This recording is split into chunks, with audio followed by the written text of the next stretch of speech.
A school shooting, a gang arrest, and hostage situations are all scenarios our reporter Julia Thatcher endured during virtual reality police training. And now an effort is underway to make sure all officers in Arizona do the same. Okay, what do you mean? I know in Oracle, where Gabriel Goodford was. I was going as fast as I could. It's a few miles, couldn't tell you exactly how many miles, but it seemed like forever. Ryan Inglet says he was prepared to arrive on scene January 8th, 2011, in part because he had gone through virtual reality training. This isn't just training for shoot or don't shoot. This is training for all uses of force to include no use of force. Now, an effort is underway at the state legislature to fund virtual reality training for all officers in Arizona. Let her go. Do it now. Let her go. Tempe-based Virtra created more than 100 virtual scenarios for people like police officers or members of the military, hoping to create a high-stress environment similar to what they'll face in the field.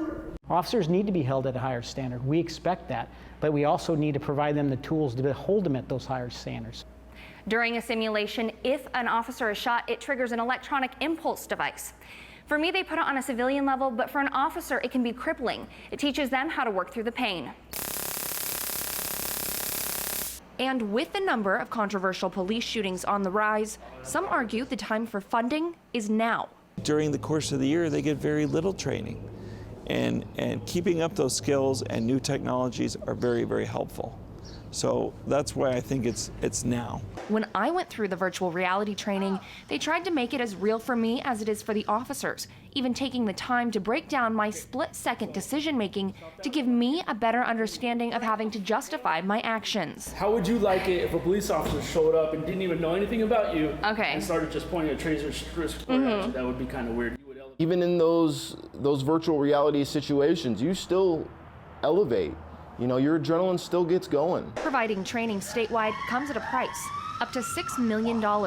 But at the end of the day, supporters say it's worth it to protect the public and those who serve it. I get up and I do the job that I love, and that's what most cops do. In Phoenix, Julia Thatcher, Cronkite News.